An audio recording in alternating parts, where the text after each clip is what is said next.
by the power of Grayskull.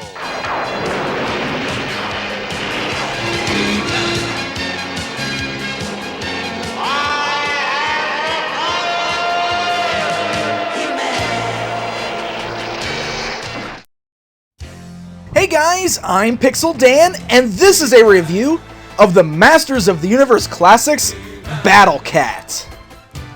Okay, it's gonna be hard to hide my excitement over this one. Ever since getting He-Man at the end of 2008, I've been dying to get his sidekick and fearless friend Battle Cat. After all, who's He-Man without his trusty steed? Just like everyone else, I was incredibly excited to learn that Battle Cat would be getting a release in 2010.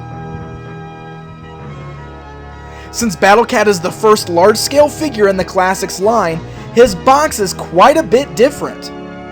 He comes in an awesome-looking window box that is still adorned with the green bricks of Grayskull, just like the figures. The window of the box stretches onto the top and even onto the sides, so you actually get a pretty good look at several different angles of the figure inside.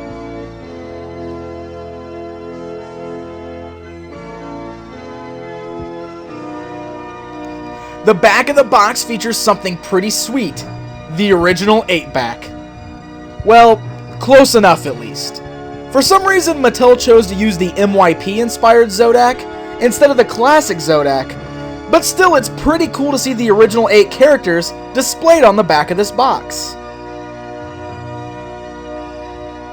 Of course, Battle Cat also features a cool new bio card, and even an awesome shot of the actual figure inside, which is something new to any package in this line so far.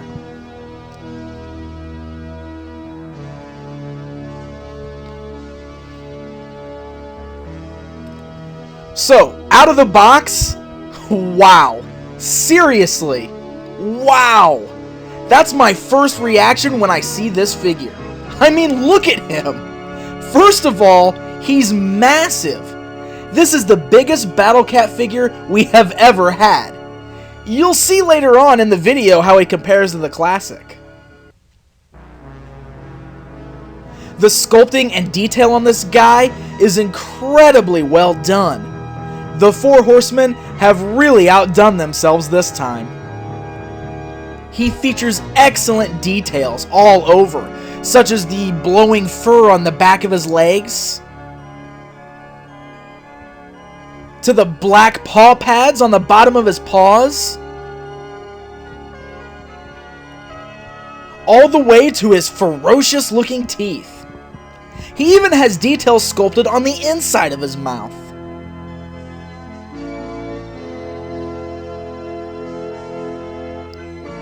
The design of the figure's armor is modeled after the classic version of Battle Cat, which in my opinion is definitely the best version. I was very happy to see it return, and boy does it look great. The helmet makes him look incredibly imposing.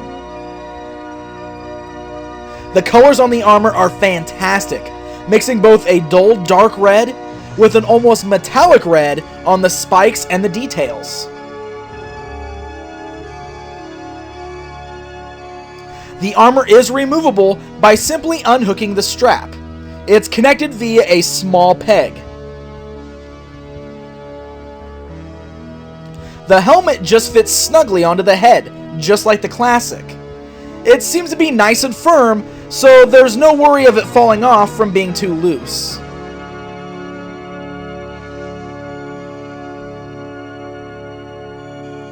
Underneath that armor, we have Cringer. Well, actually, this isn't the Cringer you might remember from either of the cartoon series. This is much more of a large, wild, ferocious cat, very similar to what we saw pictured on the original box art. I mean, just look at that face. Those eyes are piercing. It's clear that he is no fraidy cat.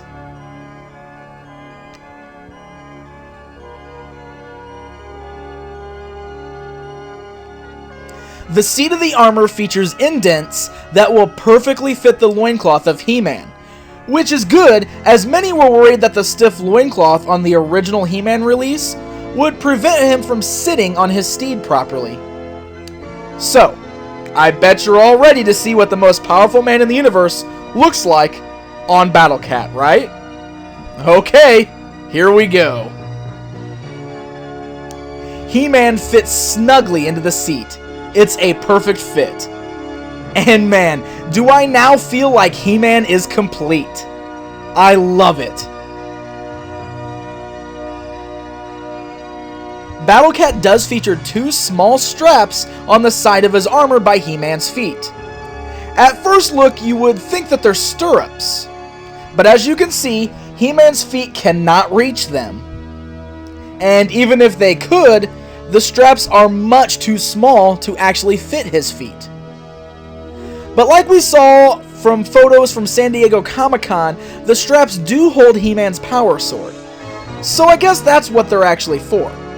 Although I'm unsure why He-Man would want to store his sword all the way down there by his feet.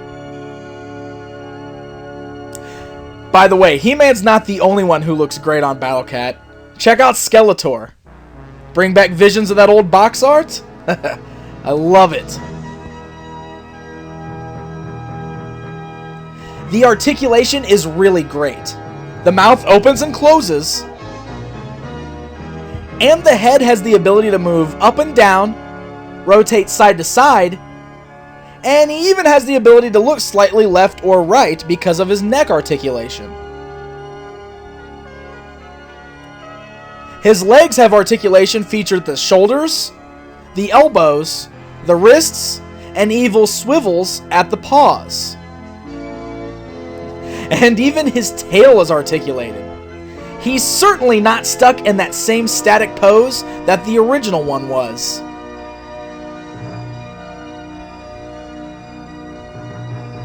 Okay guys, comparison time. Here he is next to the classic Battle Cat. The size difference is incredible. He is so much bigger. And you can see just how alike he is to the classic, while at the same time offering much more detail and articulation. And since I know many of you are going to ask me, yes, I did paint the eyes on my classic Battle Cat figure. That's not how he came.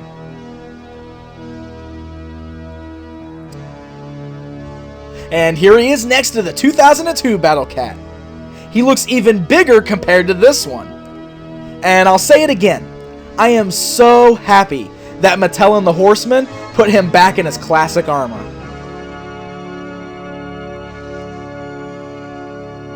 Battle Cat is February's bonus figure and will run $30. He'll be available for order on MattyCollector.com. He is not a subscription figure, so make sure you do not miss out on this one because he is sure to sell out very quickly.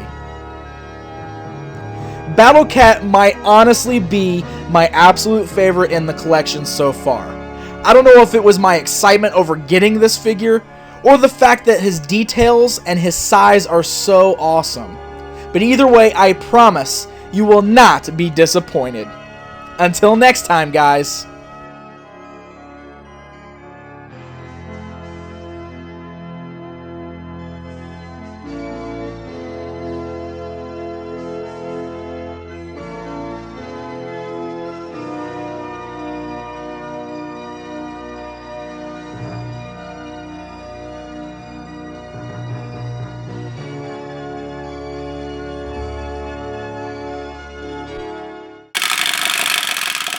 Toy Talk!